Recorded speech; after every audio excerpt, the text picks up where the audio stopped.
Bom dia a todos. Dando sequência, à nossa última aula, a gente estava falando de semáforo. Nós vimos que semáforo é um recurso utilizado por algumas linguagens que permite você implementar sincronização de processos ou threads. E semáforo também permite implementar exclusão mútua. Então, na verdade, é um recurso muito importante tanto para linguagens de propósito geral quanto para linguagens de tempo real. Na aula passada, a gente explicou a semântica de um semáforo, então a gente explicou as operações wait e signal sobre o semáforo. Então, na verdade, a operação wait, se o semáforo for zero, ele vai permitir que um processo ele saia do estado executável e entre em estado suspenso. E na hora que a gente faz um signal sobre o semáforo, o que vai acontecer é o seguinte: se houver qualquer processo suspenso sobre esse semáforo, o suporte de tempo de execução da linguagem tira esse processo do estado suspenso e coloca ele em estado executável. Então, foi isso que nós vimos, com relação a essas duas semânticas, a operação wait e a operação sigma. Tá certo? Então, essa semântica a gente explicou na aula passada, com bem detalhes.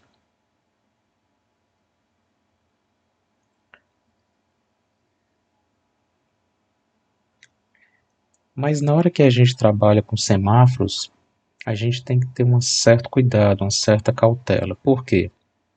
A utilização de semáforo, se ela for mal utilizada, o que pode acontecer é uma falha que a gente chama de deadlock, ou seja, bloqueio morto. Então a gente pode dar um exemplo, Nós temos aqui nesse slide, dois processos, P1 e P2, esses processos eles são concorrentes. Então veja que o processo P1, ele está utilizando o semáforo S1 exatamente para utilizar ou sincronizar o acesso ao recurso S1, e ele está utilizando aqui o semáforo S2 para sincronizar, tá certo, o acesso ao recurso R2, ou seja, toda vez que o processo P1 quer alocar o recurso R1, ele faz uma operação wait sobre o semáforo S1. E toda vez que o processo P1 quer alocar o recurso R2, ele faz uma operação wait sobre o semáforo S2. A mesma coisa acontece aqui com o processo P2. O processo P2 querendo alocar o recurso R2, ele faz uma operação wait sobre o semáforo S2, e o processo P2 desejando alocar o recurso R1, ele faz uma operação wait sobre o semáforo S1. Mas qual é o problema, pessoal, de quando a gente utiliza semáforo? Bora supor que na hora que a gente passa a executar esses dois processos, P1 e P2, eles entrem em interleaving. Ou seja, a gente já explicou isso em aulas anteriores. O conceito é o que a gente chamou de interleaving.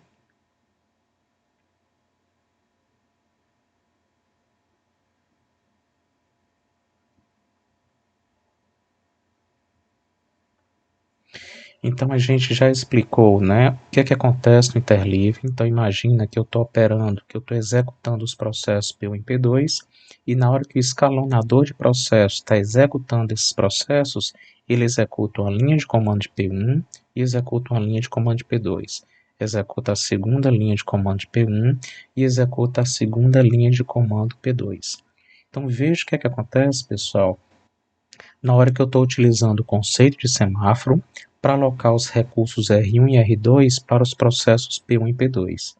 Mas bora supor que aconteça exatamente o interleaving na hora que a gente está executando esses dois processos. Se isso é verdade, vamos fazer uma análise. Então, utilizando o conceito de interleaving, processo P1 desejando alocar o recurso R1, ele faz uma operação wait sobre o semáforo S1. Então, nesse caso, o processo P1 aloca o meu recurso R1 e o semáforo S1 vai para zero. Como é interleaving, o processo P2 agora vai executar essa linha de comando. Então, o processo P2, querendo alocar o recurso R2, ele faz a operação wait sobre o semáforo S2. Tá? Então, já tenho alocado os recursos R1 e tenho também alocado o recurso R2. Na hora que o processo P1 deseja alocar o recurso R2, o recurso R2 já está alocado pelo processo P2. Então, nesse momento, na hora que eu faço uma operação wait sobre o semáforo S2, que é igual a zero, o meu processo P1 ele sai do estado executável, pessoal, e vai entrar em estado suspenso.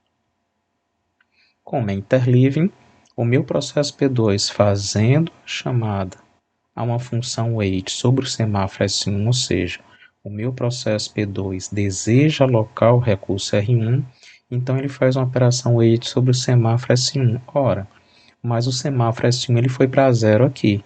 Então, se isso é verdade, o meu processo P2 também sai do estado executável e entra em estado suspenso aqui. Então, a situação que a gente passa a ter, pessoal, são os dois processos P1 e P2 em estado suspenso por tempo indeterminado. Então, esse conceito é o que a gente chama, pessoal, de deadlock.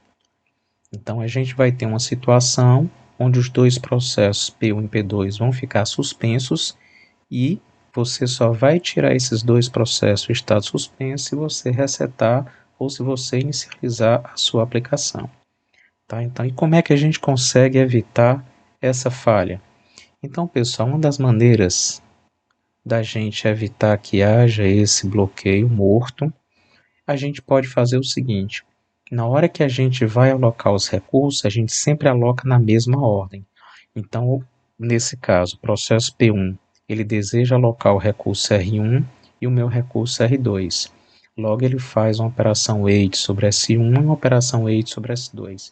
Se eu fizer a mesma coisa no processo P2, pessoal, a gente vai evitar o deadlock. Então, se aqui eu fizesse o seguinte, ó, se eu fizesse uma operação wait sobre S1 e aqui fizesse uma operação wait sobre S2, não vai acontecer deadlock. Então, uma das maneiras que a gente resolve, uma das maneiras que a gente tem para resolver esse problema é permitir que os dois processos aloquem os recursos sempre na mesma ordem. Outra maneira que a gente pode resolver esse problema é o que a gente chama de hold and free, ou seja, a gente segura, utiliza o recurso e libera o recurso. Então, outra maneira que a gente pode fazer é, eu faço uma operação wait sobre o semáforo, mas logo depois eu faço uma operação signal para devolver o meu recurso S1. A mesma coisa eu faço aqui, faço uma operação S2 para alocar o recurso R2 e posteriormente eu faço uma chamada à função signal para liberar, tá certo, o meu recurso R2. Então a mesma coisa pode ser feita aqui. Então isso é o que a gente chama, pessoal, de técnica hold and free. Tá certo? Segura, utiliza o recurso e libera o recurso. Então, utilizando essas duas estratégias, você consegue resolver exatamente o problema do deadlock, tá?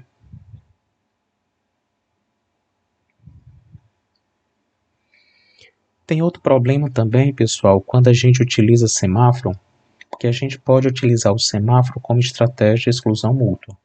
A gente pode utilizar o semáforo para sincronizar o acesso de várias threads a recursos finitos. E aí qual é o problema que acontece? Você pode ter uma situação onde você tem um certo recurso, bora supor um bloco de memória, e você tem três processos ou três threads que concorrem a esse bloco de memória. Então, bora supor que eu tenha a thread T1, bora supor que eu tenha a thread T2, bora supor que eu tenha a thread T3. E essas três threads concorrem a esse recurso finito que é o bloco de memória. O que é que pode acontecer aqui, pessoal? Eu estou utilizando o conceito de semáforo para sincronizar o acesso a esse recurso. Mas bora supor que minha thread T1 ele tem um tempo de execução, tem um período menor do que os outros dois. E bora supor que ele requer esse recurso com uma certa frequência. O que pode acontecer, pessoal, é que toda vez que o meu processo, a minha thread T2 e T3 requerem esse recurso, quem vai estar utilizando vai ser exatamente a minha thread T1. Às vezes por ter um período menor, às vezes por ter um tempo de execução menor, o que vai acontecer é que ela fica requerendo esse recurso com frequência e ela sempre está sendo priorizada em relação às threads T2 e T3. Então, aí esse problema é o que a gente chama de starvation. É exatamente as minhas threads T2 e T3, né, terem acesso, tentarem ter o acesso ao meu recurso finito, mas o que a gente observa é que a thread T1 ela sempre está sendo priorizada a esse recurso. Por quê? Muitas vezes por ela ter um período menor e muitas vezes por ela ter um tempo de execução menor. Ou seja, ela faz chamada ou ela utiliza o semáforo com a frequência maior. E muitas vezes essas threads, tá certo, elas não conseguem ter acesso a esse recurso. Então a gente pode utilizar algumas políticas ou algumas estratégias onde a gente vai priorizar exatamente essas threads com relação ao acesso ao recurso, tá? Para evitar exatamente o problema do starvation.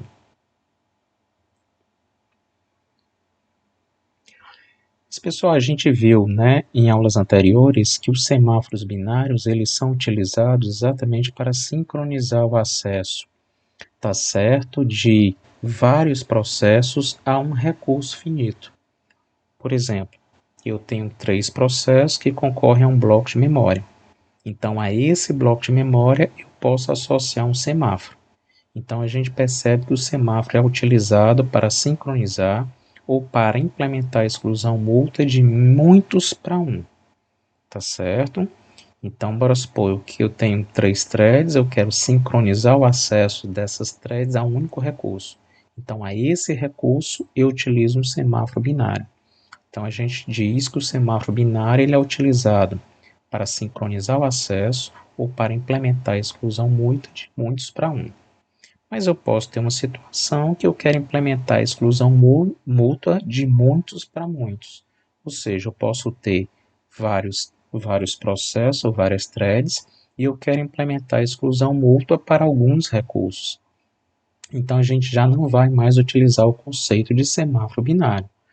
Nesse caso, a gente tem que utilizar uma nova estratégia que a gente chama de semáforo de quantidade.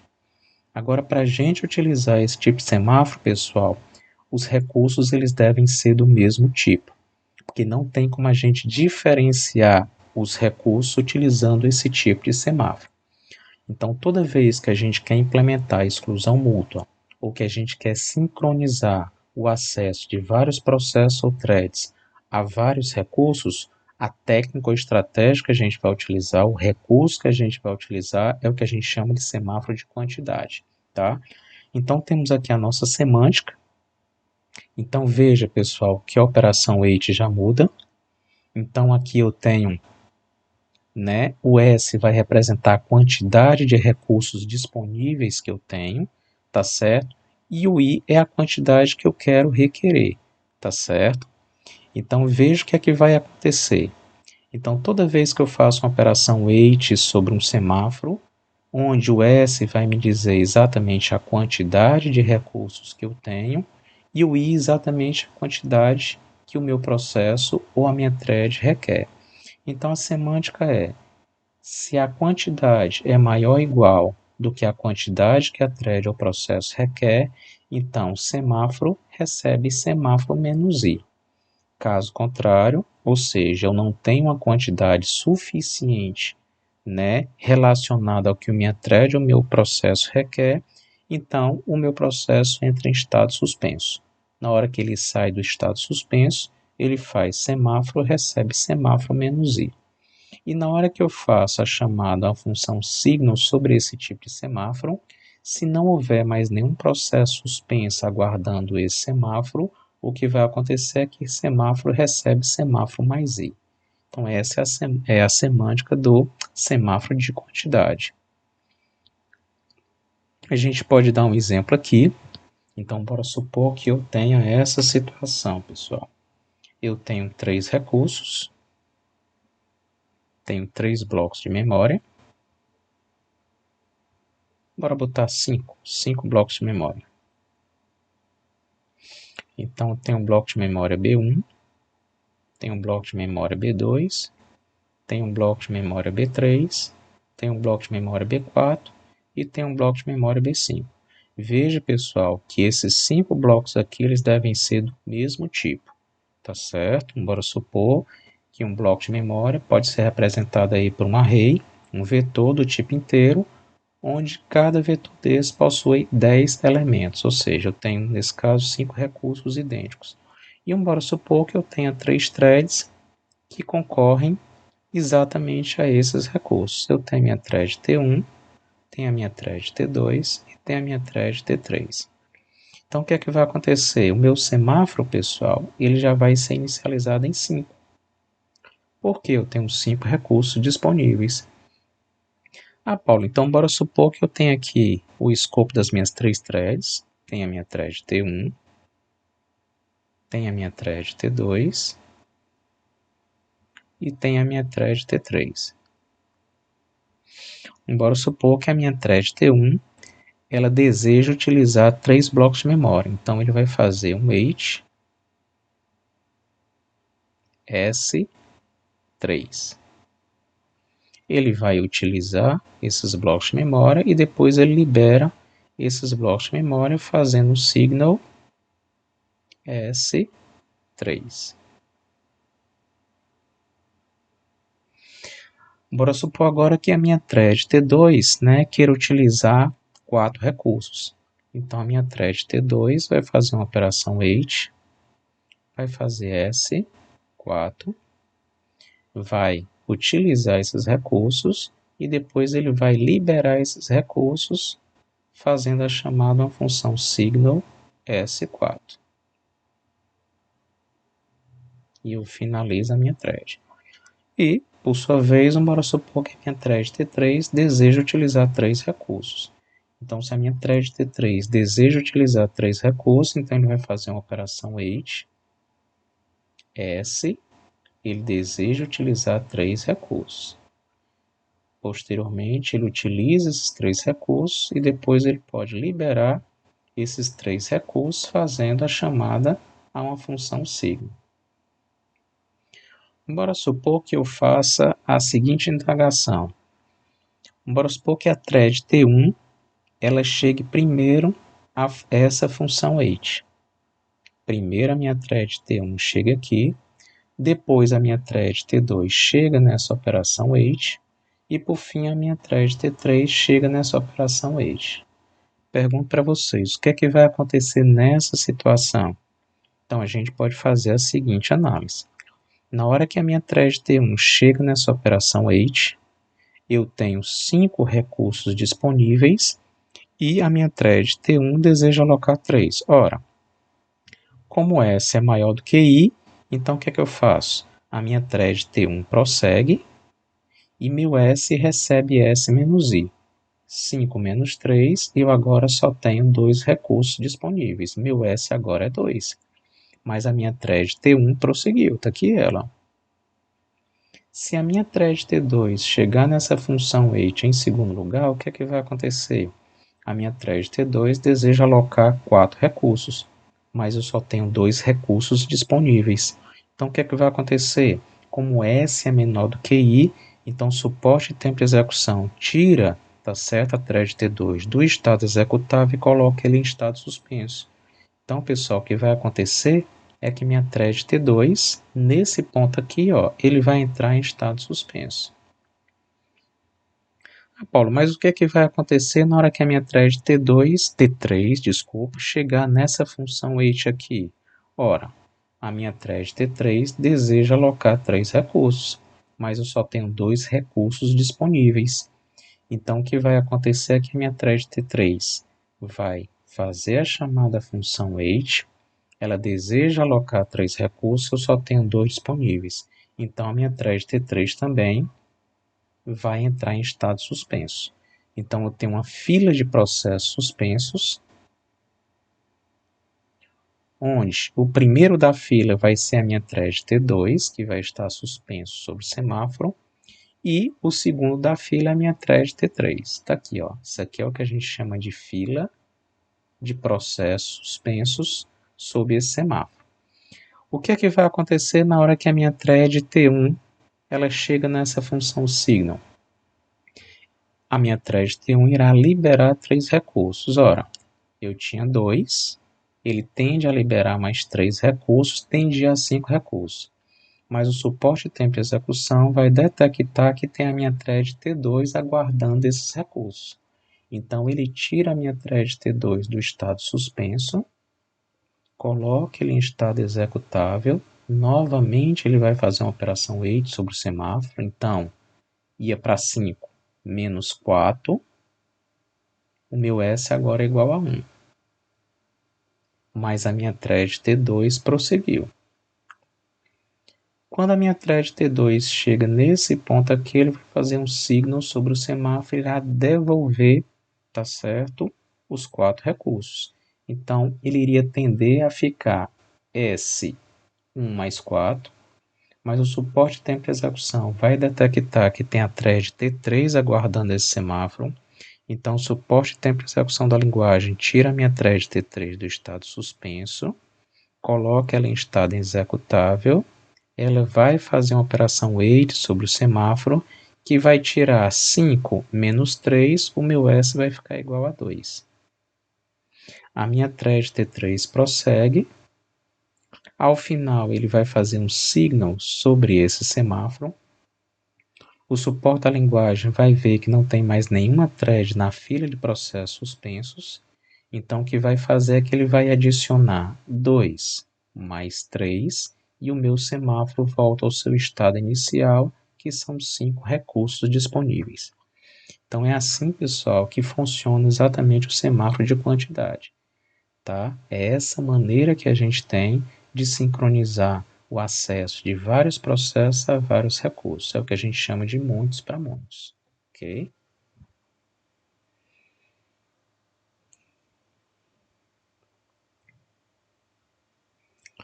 Aí nós temos, né, uma forma simplificada, tá certo, desse tipo de semáforo. Então veja que aqui ele criou duas procedures. Ele criou um procedure allocate, onde ele diz o tamanho que ele deseja alocar. Então essa procedure nada mais é do que a chamada função wait, onde o QS é a quantidade de recursos disponíveis e o size é exatamente, né, a quantidade de recursos que o processo invocador dessa procedure quer alocar. Então, na hora que uma thread ela chama a procedure allocate, então ele vai definir aqui o tamanho, ou seja, a quantidade de recursos que ele deseja alocar, e o que a gente vai ter dentro dessa procedure é uma forma simplificada de uma função wait sobre o semáforo de quantidade, onde o QS vai me dar a quantidade de recursos disponíveis e o size vai me dar exatamente a quantidade de recursos que o processo invocador dessa procedure deseja alocar. E aí tem a procedure de allocate, que ela faz exatamente o que o signal faz, onde você define aqui como parâmetro a quantidade que você deseja desalocar, ou seja, a quantidade que você deseja devolver, e o que essa procedure tem, pessoal, nada mais é do que a chamada função signal, onde eu vou pegar exatamente e vou devolver a quantidade de recursos que eu aloquei, tá?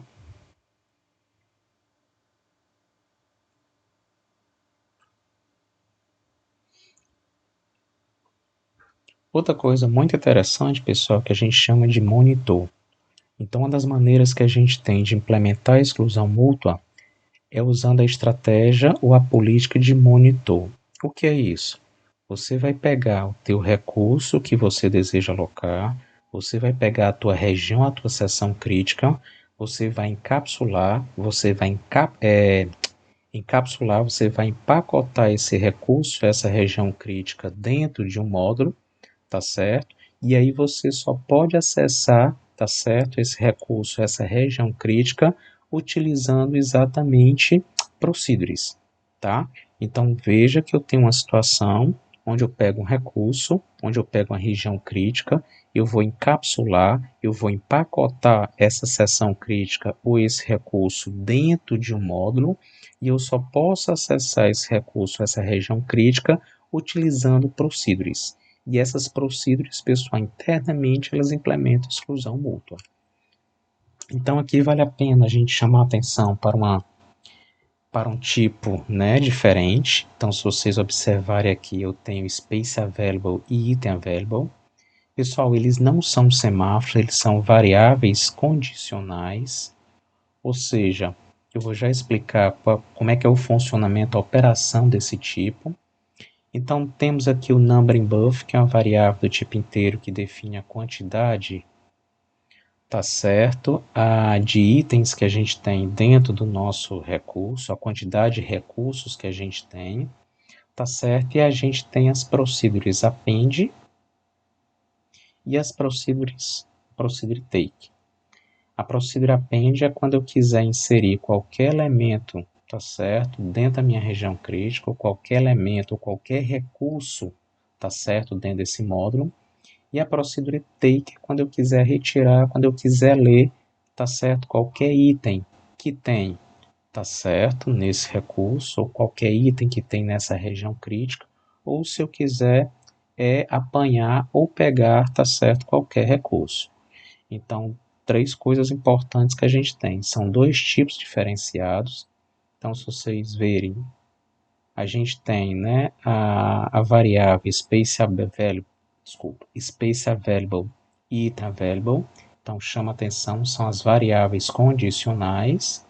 Temos o numbering buffer, que é do tipo inteiro, que vai indicar exatamente a quantidade de recursos ou a quantidade de itens que a gente tem na nossa região crítica. E a gente tem as procedures append e take. Tá? Procedure append é quando eu quero inserir, tá certo? Algum item na minha região crítica, eu quero adicionar algum recurso. E a procedure take é quando eu quero retirar ou quando eu quero pegar, tá certo? Algum item da minha região crítica ou eu quero pegar algum recurso. Então a gente pode trabalhar aqui, pessoal, com duas situações. E aí a gente vai mostrar como é que é implementado a exclusão mútua, tá certo, nessa situação. A pergunta que eu faço inicialmente é a seguinte: o que seria, pessoal, o meu recurso? O que seria a minha região crítica nesse código aí, nesse programa? Então, se vocês analisassem esse algoritmo e se eu quisesse que vocês me dissessem, olha, quem é a região crítica que eu tenho nesse algoritmo aí? Qual é o meu recurso que eu quero sincronizar? Eu quero implementar a exclusão mútua aqui. Então, se vocês observarem, pessoal, a nossa região crítica, o nosso recurso que a gente quer implementar a exclusão mútua é exatamente o meu buffer. Então, veja que um buffer é um array de 0 até size menos 1 do tipo inteiro. Então, isso aqui, pessoal, vai ser a minha região crítica. Isso aqui vai ser o recurso no qual eu quero implementar a exclusão mútua, tá?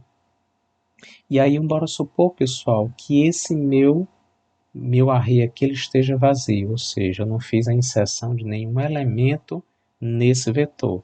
Então, bora supor que o meu buffer, tá aqui, ó, o numbering buffer é igual a 0. Então, se vocês observarem, eu estou inicializando, pessoal, esse meu buffer vazio, ou seja, a quantidade de itens, a quantidade de recursos é 0. Estou dizendo que esse buffer vai estar vazio, ok? Então, tem os índices aqui desse vetor, top e base. E aí, bora supor que eu tenho uma thread T1, que essa thread T1, pessoal, ele deseja pegar algum recurso. Ele deseja fazer a leitura de algum item desse vetor que está vazio. Tá? Então, veja a situação. Tem a minha thread T1. Essa thread T1, né, ela quer fazer um acesso ao meu recurso que está encapsulado, empacotado dentro desse módulo aí buffer. E aí ele vai fazer a chamada função, uma procedure take.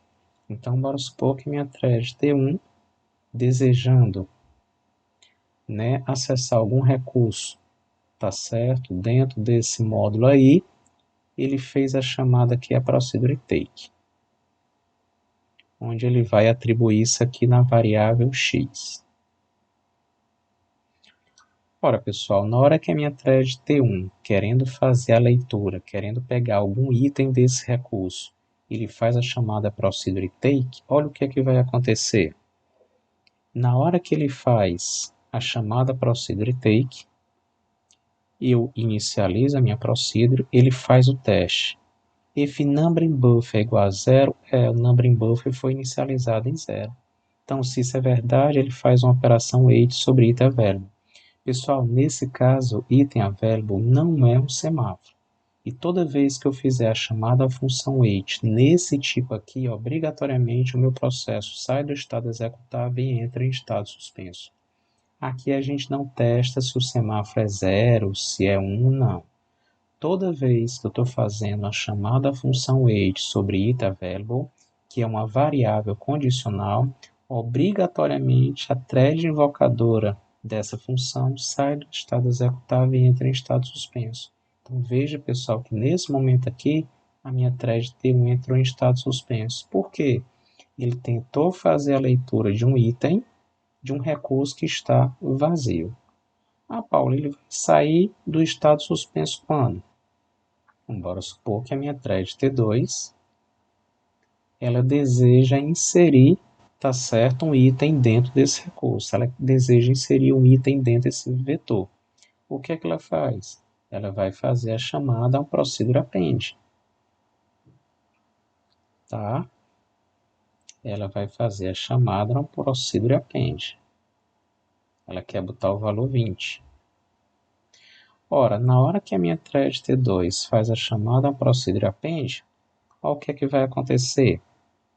Ele faz o primeiro teste. If number in buff é igual a size, não, number in buff é igual a 0. Então ele não entra dentro desse if, ele não faz a chamada a essa função wait. Ele coloca buff top é igual a i, ou seja, ele está atribuindo no vetor buff no índice 0 o valor i, ou seja, o valor 20. E a partir daí, o que é que ele vai fazer? Numbering buffer recebe numbering buffer mais 1, ou seja, ele está dizendo que ele adicionou um item no vetor. Ele está incrementando exatamente o índice do meu vetor. Top recebe top mais 1. E se vocês observarem, pessoal, ele está fazendo um signal sobre itAvailable. Na hora que a minha thread T2 faz a chamada procedure append, eu faço um signal em itAvailable, o que é que vai acontecer? O suporte de tempo de execução da linguagem vai detectar se tem alguma thread suspensa no item available. Tem a thread T1. Então ele tira a thread T1 do estado suspenso e coloca ele em estado executável. Na hora que ele entra em estado executável, o que é que vai fazer? Tá certo? Eu vou desprender, tá certo? A minha thread T1 daqui e ele vai prosseguir. E ele vai conseguir fazer a leitura do que tem no buffer base, ou seja, buff índice 0, e atribuir a variável i. Incrementa o índice base, coloca numbering buffer menos 1, porque a minha thread T1 está retirando o item desse vetor, e ele vai fazer um signal sobre space available. Como não tem ninguém suspenso sobre space available, ele prossegue. Então, pessoal, é dessa maneira que a gente consegue implementar a exclusão mútua, tá certo, de dois processos a um recurso finito. Então, eu posso ter, de repente, uma região crítica, eu posso ter um recurso finito onde eu quero implementar a exclusão mútua a ele, e uma das maneiras que a gente pode, uma das estratégias ou políticas que a gente pode utilizar é o que a gente chama de monitor, tá? E aí, se você observar, né, ele está utilizando as operações wait e signal exatamente para implementar a exclusão mútua. A única diferença é que a gente não está utilizando semáforo, a gente está utilizando variável condicional, ok?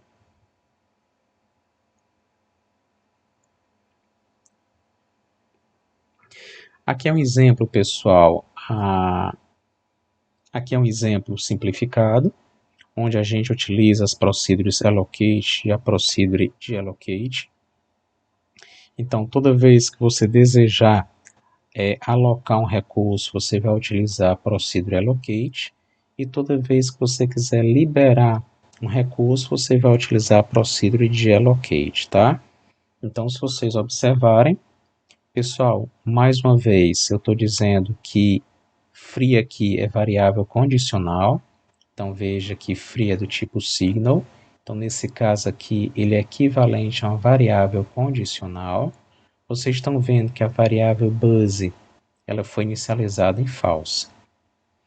Então, se isso é verdade, pessoal, bora supor que a gente deseja alocar algum recurso, tá? Então, bora supor que a minha thread T1 ela deseja alocar um certo recurso chamado R. Então, se ele deseja alocar um certo recurso chamado R, então ele vai fazer a chamada procedure allocate. Na hora que ele faz a chamada procedure allocate, para alocar, tá certo, meu recurso R, ele aloca o recurso e prossegue. Se a minha thread T2 também desejar alocar, tá certo, o meu recurso R, ele também vai fazer a chamada a uma função allocate. Então vamos analisar o seguinte caso. Bora supor que a minha thread T1 deseja alocar o recurso primeiro. Então ele chega na procedure allocate primeiro. E só depois a minha thread T2 chega na procedure allocate. Se isso é verdade, na hora que a minha thread T1 faz a chamada procedure allocate, ele começa e vai fazer esse teste. If base, não, base foi inicializado em false. Então ele não faz a chamada função wait sobre free. Se ele não faz, ele prossegue e atribui true a base. Então veja que base agora é true. Então veja, a minha thread T1 faz a chamada procedure allocate, ele não entra nesse if, ou seja, ele não entra em estado suspenso, ele prossegue e atribui true a base. Se a minha thread T2 quiser alocar o mesmo recurso, ele vai chamar a procedure allocate. Na hora que ele chama a procedure allocate, o que é que vai acontecer? Ele inicializa, if base, base é true. Se é verdade, pessoal, ele vai fazer a chamada função wait sobre free. Veja que free é variável condicional. Nesse momento, a minha thread T2 sai do estado executável e entra em estado suspenso. E vai ficar travada aqui. Até quando? Até que a minha thread T1 faça a chamada a procedure de allocate.